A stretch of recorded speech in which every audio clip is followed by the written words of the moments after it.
Hey guys, how's it going? Hope you're doing well. My name is Crown, and today I'm going to read you some very interesting stories that I hope that you're gonna love. And now, without further ado, let's go!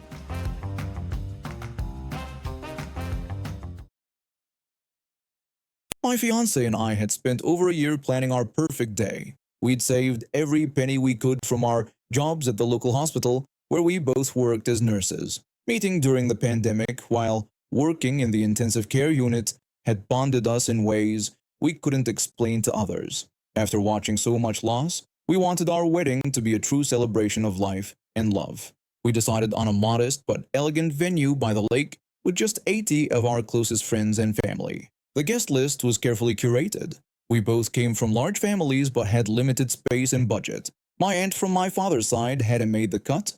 She lived across the country, and I'd only met her 3 times in my entire life. The last time was at my grandfather's funeral 8 years ago, where she spent the entire time complaining about her inheritance.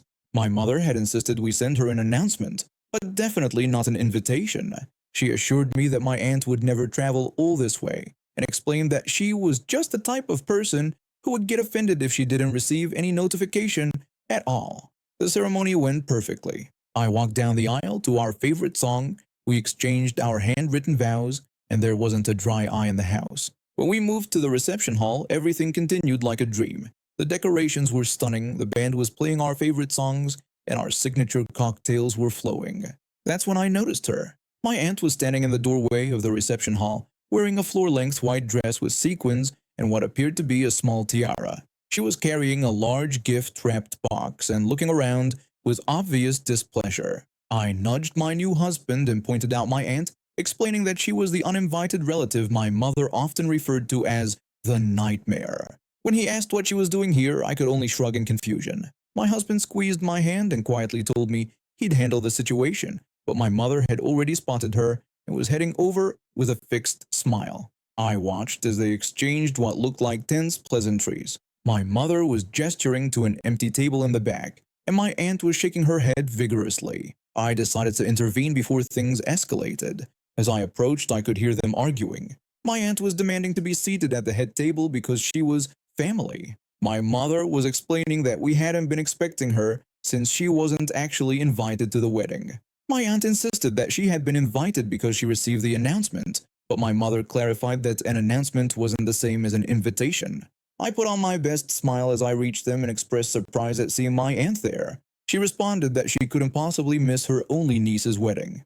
I politely corrected her, reminding her that I was actually her 5th niece. She dismissed this detail as unimportant and immediately asked where she would be sitting, pointing to the head table where our wedding party was already seated. I apologized and explained that we hadn't planned for her attendance, but offered to set her up at table 12 with some of my cousins. She was outraged at being assigned to table 12 and demanded to know if I realized how much her gift had cost. She thrust the large box into my arms, which felt suspiciously light. My husband appeared at my side, and our wedding coordinator discreetly told us that dinner was about to be served. My aunt reluctantly agreed to sit at table 12, but not before demanding special food. She insisted that she didn't eat the same food as regular guests and needed something gourmet. When I explained that everything was already gourmet, with steak and salmon options, she demanded both options and insisted they be properly prepared. We managed to get her seated, and I thought the crisis was averted. We enjoyed our first dance, the father-daughter dance, and listened to some heartfelt toasts. The night was back on track, until the cake cutting. Our wedding cake was a masterpiece. 4 tiers of alternating chocolate and vanilla, with buttercream frosting, decorated with handmade sugar flowers that matched my bouquet. We were just about to be announced for the cake cutting when a commotion erupted from the cake table. My aunt was standing there, a fork in one hand and a large chunk of cake in the other. She had climbed onto a chair and reached the 2nd tier, digging in from the back where she thought nobody would notice. But the cake had started to collapse from her sampling. My husband's best man spotted her first and shouted, asking what she was doing to our cake. Everyone turned to look. The room fell silent. My aunt, now the center of attention, straightened up and confidently claimed that she was making sure the cake was safe to eat, suggesting that you never know what ingredients might be in modern cakes. The wedding coordinator rushed forward and politely asked my aunt to step away from the cake. My aunt refused rudely, telling the coordinator not to tell her what to do and insisting that she was checking the cake for safety. I asked my aunt if she had any allergies we should be aware of. She dismissed my question, saying that wasn't the point. What happened next was captured perfectly by the venue security cameras, which we would later watch with our lawyer. My aunt, realizing she was cornered, decided to double down. She plunged both hands into the cake and began pulling chunks out. As she destroyed our cake, she screamed about how, if she couldn't have special treatment at this wedding, then nobody would get cake. She ranted about disrespect and family loyalty while systematically demolishing our wedding cake. It took 3 staff members to remove her from the venue. The rest of the reception was salvaged as best as possible. Our amazing baker managed to save the top tier for us to freeze for our anniversary, and the venue provided emergency desserts from their kitchen. 2 days later, we opened my aunt's gift, an empty box with a note saying, "Thought about getting you something nice, but decided this was enough." That was the final straw. With encouragement from both our families, we decided to take legal action. We had the destroyed cake, the venue's bill, security footage, and dozens of witnesses. Our case was solid. 6 months later, we sat in court as the judge awarded us the full cost of the ruined reception, the cake, and additional damages for emotional distress. My aunt was also ordered to pay for the venue's emergency dessert provision and was banned from the venue for life. The money helped us finally take the honeymoon we'd postponed due to the financial hit of the ruined reception. As we sat on a beach in Hawaii, my husband raised his glass and joked that we should thank my aunt for inadvertently funding our dream vacation. I agreed, adding that she would probably think twice before crashing another wedding. We laugh about it now, but I still have nightmares about white dresses and falling cakes. And yes, we did send her a postcard from Hawaii, just to let her know her gift was finally appreciated. I served my country for 12 years, did 3 tours overseas, and came home with a Purple Heart, a bunch of medals I keep in a drawer, and a permanent limp from an IED that shredded my right leg. The military doctors did their best, but some damage can't be fixed. I need a cane on good days and a wheelchair on bad ones. When I moved into Oak Ridge Estates last year, one of the selling points was the assigned parking spaces. Each unit gets 2 spots, one in the open lot and 1 covered spot closer to the units. Since I'm a disabled veteran, the Homeowners Association made sure my covered spot was the closest one to my ground floor unit.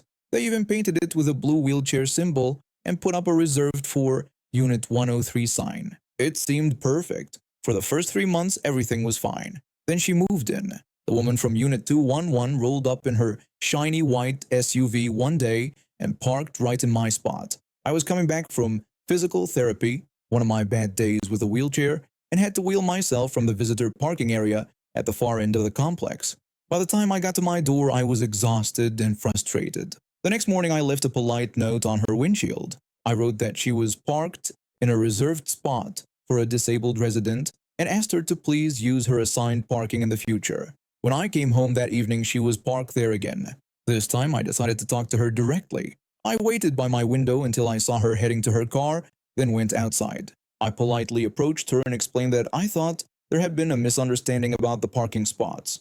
Her face scrunched up like she'd smelled something bad. She looked at my cane, then at me with this expression of pure annoyance. She demanded to know what I wanted in a sharp tone. I explained that the spot was reserved for my unit. I told her I was a disabled veteran, and the Homeowners Association had assigned this specific spot to me. She rudely replied that she didn't see my name on it. I pointed out that it had my unit number and the disabled symbol on it. She told me that her car looked better in this spot than whatever I drove. She added that she had to carry groceries to her unit upstairs, and this spot was more convenient for her. I told her I understood, but explained that I literally couldn't walk far distances some days. She cut me off, saying it wasn't her problem. She claimed I chose to go to war. Then she had the nerve to say she had shoes that hurt her feet, so she needed close parking too.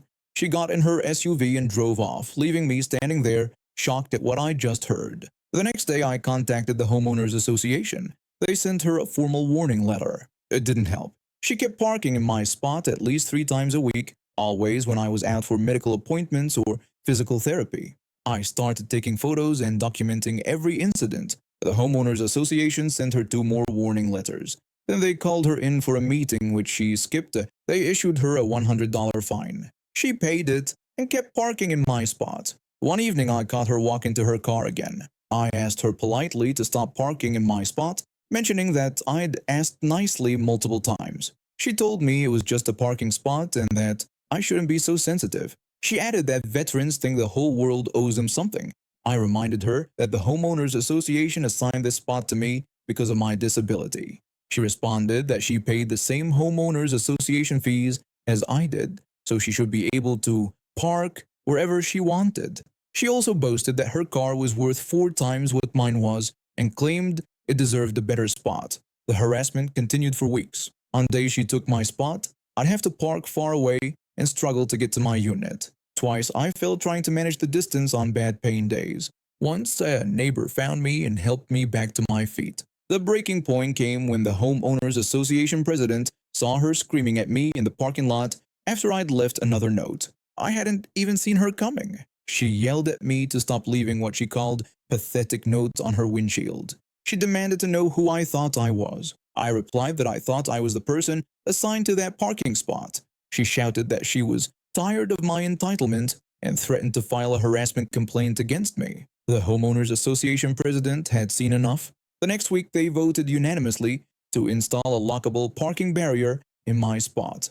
It was a simple metal post that folded down when unlocked. I got the only key. The day after it was installed, I was sitting at my window drinking coffee when I saw her white SUV circle the parking lot twice. She stopped by my spot, got out, and examined the barrier. She kicked it a few times, then got back in her car. What happened next still amazes me. She backed her SUV up, then drove forward, apparently trying to ram the barrier down. The barrier didn't budge, but there was a horrible scraping sound. She backed up and tried again, this time with more speed. Another crash, more scraping, and now the sound of breaking plastic. By the third attempt, neighbors were coming out to watch. Someone was filming. Her front bumper was hanging off, and what looked like fluid was leaking from under her car. The barrier remained perfectly intact. She got out, red-faced and screaming, just as a homeowners association board member arrived. She was shouting that this was illegal. She claimed they couldn't block parking spaces like this and threatened to call the police. The homeowners association member encouraged her to do so, adding that they'd like to report the property damage she had just caused. The police did come. They took statements, viewed the video a neighbor had recorded, and filed a report about the damaged barrier and common property. The repair costs came to over $900, which the homeowners association billed to her. She refused to pay. The homeowners association placed a lien on her unit and began the process of enforcing collections. When the repair bill for her SUV came in at over $4,500 due to damage to the undercarriage and cooling system, she seemed to finally realize this battle wasn't worth fighting. 2 weeks later, a for sale sign appeared outside her unit. I heard from neighbors that she couldn't afford both the car repairs and the homeowners association fines, which were continuing to accrue interest. Last week, moving trucks came. As she was supervising the movers, I happened to be coming back from a walk. A good day for my leg. I wished her good luck in her new place. She glared at me but ended up saying absolutely nothing. After years of saving, my wife and I finally managed to buy a modest house in this neighborhood with great schools for our kids. I'm black, my wife is Filipina, and our 2 children, aged 7 and 9, have inherited our mixed heritage. We were excited about the community amenities, especially the pool where the kids could spend their summer. What we didn't anticipate was the scrutiny we'd face. Having worked in community management for years, I had recently been approached by several neighbors who were frustrated with the disorganization of our homeowners association. When the previous president stepped down unexpectedly, they convinced me to run. I won the election last month, and my first initiative was implementing a proper pool pass system to replace the chaotic sign-in sheet that frequently caused issues. Today was our first family trip to the pool since the system launched. We checked in with a teenage staff member at the entrance, showing our newly issued passes. The kids were thrilled as they jumped into the water, while my wife and I set up our things on a couple of lounge chairs. That's when I noticed a woman staring at us from across the pool deck. Within minutes, she was standing over us, hands on her hips. She demanded to see our pool passes in a tone that suggested we didn't belong there. I looked up at her, confused by her request, since we had already checked in at the entrance. She claimed to be on the pool committee and insisted she needed to verify that everyone had proper access. My wife exchanged looks with me before explaining that the young man at the front desk had already checked us in and asked if there was a problem. The woman responded that there was indeed a problem. She explained that they'd had issues with non-residents using their facilities and demanded to see our passes immediately. I noticed her pool bag didn't have a pass attached, which was part of the new system I had implemented. I pointed out that I didn't see her pass displayed on her bag, which was now required under the new system. She dismissed my observation, stating that she didn't need to show her pass because she had lived there for 12 years and everyone knew her. By now, our children had noticed the commotion and were swimming to the edge of the pool, looking concerned.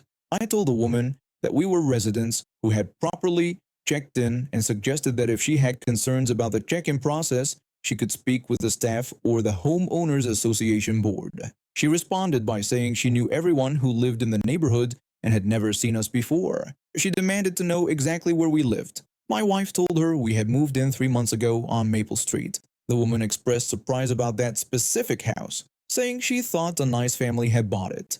The implication hung in the air. My wife's face flushed with anger, but she remained composed for the kids' sake. I told her that we were indeed that family and asked her to leave us alone to enjoy the pool like everyone else. She refused, insisting she wouldn't leave until she saw proof that we belonged there, emphasizing that this was a private community pool. I sighed and reached for my phone, offering to show her my driver's license with my address or perhaps the electronic copy of our pool passes that I had on my phone. She crossed her arms and rejected my offer, suggesting that such documentation could be faked. Then she announced she was calling the police about trespassers. She walked away and made a phone call. Other families at the pool were watching now, some whispering, others looking embarrassed by her behavior. 20 minutes later, 2 police officers arrived. The woman walked up to them immediately, telling them that we were refusing to show proof that we lived there and were using their private facilities. The younger officer approached us and explained that there seemed to be a concern about pool access. He asked if he could see some identification. I produced my driver's license and pool pass, explaining to the officer that we had checked in properly and that I was actually the newly elected Homeowners Association president who implemented the current pool pass system. The older officer, who had been listening to the woman's complaints, turned to her and told her that we had proper identification showing we lived in the community. She protested, suggesting there must be a mistake and stammering that we didn't look like we belonged there. There it was, the real issue laid bare. Several nearby parents gasped. I addressed the officer, stating that, as the Homeowners Association president, I wanted to note that this resident was harassing my family and violating our community's anti-discrimination policy. The woman's face paled. She said I couldn't be the president but didn't finish her sentence. I confirmed that I was indeed the president, having been elected last month. I added that she would have known this if she had attended the meeting or read the community newsletter. She stormed off, demanding an emergency Homeowners Association meeting to sort this out. The officers apologized before leaving and several neighbors came over to express their support. 3 days later, the emergency meeting she demanded took place. Nearly every homeowner attended, a record turnout. She presented her case first, claiming she was just doing her duty to protect the community. When it was my turn to speak, I simply played the pool security camera footage showing the entire incident. The vote was unanimous. She was suspended from using the pool for the remainder of the season and assigned 40 hours of community service, maintaining the pool grounds, picking up trash, cleaning tables, and checking chlorine levels every morning at 6 a.m. As she left the meeting in tears, an elderly neighbor who had lived there for decades patted her on the shoulder. The elderly neighbor suggested that perhaps while she was cleaning, she would have time to reflect on what community really means. The next day, we returned to the pool. Several families made a point of welcoming us, introducing their children to ours. My kids didn't fully understand what had happened, but they were happy to have new friends to play with in the water. I still see the woman every morning when I take my run. She's there at 6 a.m. sharp, begrudgingly skimming leaves from the pool's surface. She never makes eye contact, but that's fine by me. Some lessons are learned slowly, and I've got all summer to wait. And now we have reached the end of today's stories. Thank you for watching, and see you next time.